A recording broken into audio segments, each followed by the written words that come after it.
Kristin, and welcome to STEM with the Houston Public Library. Have you ever gone down a water slide? What do you like best about water slides?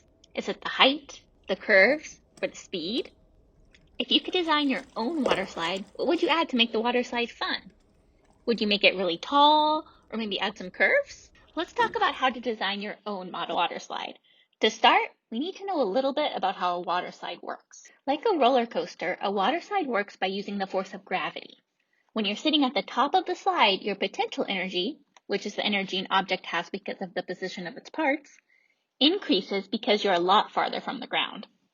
As you start down the slide, gravity pulls you down, converting the potential energy to kinetic energy, or energy of motion. The taller the slide, the more potential energy there is because it's farther away from the ground than a shorter slide. The water helps you go down the slide by creating a slippery layer between you and the slide, which reduces the friction that could slow you down. But what makes a water slide really exciting? Have you ever felt a force pushing on you as you take a twist or turn on a slide? That force is acceleration, which is the rate of change of the velocity of an object. Velocity is an object's speed plus its direction or change in direction. When you speed toward a curve, your body naturally wants to keep going forward, but by curving, the slide changes your velocity as you're forced to go in a different direction, causing acceleration. The rate of acceleration depends on how much you're changing direction and over how much time. So keep these things in mind as you're designing your model water slide. Some other factors to consider when designing your model water slide are how waterproof it is.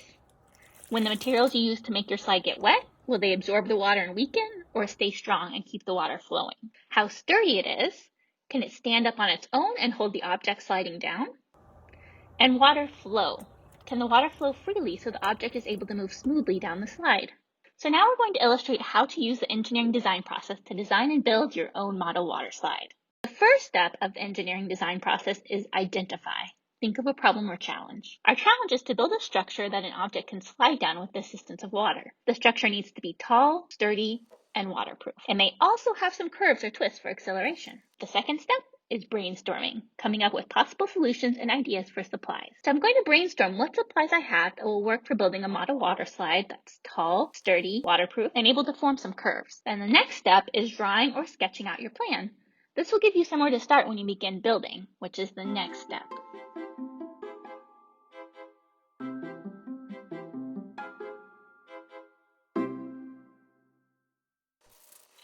When building, you may discover that you need to alter or adjust your plan.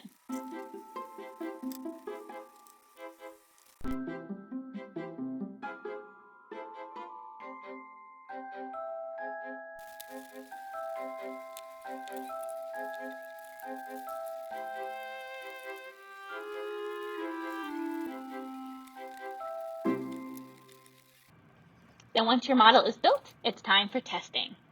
So try it out. You may need to repeat the test a few times and make adjustments.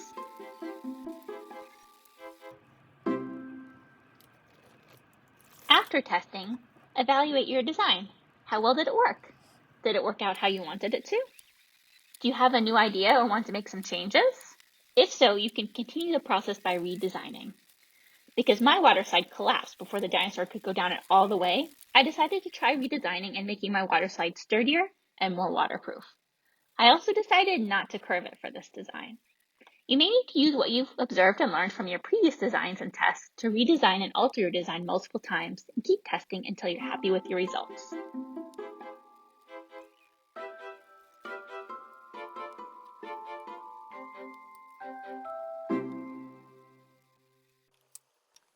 Now it's time for you to start designing. Show us your water slide designs by using #ILoveHPL. Thanks for joining us for STEM at Houston Public Library. See you soon!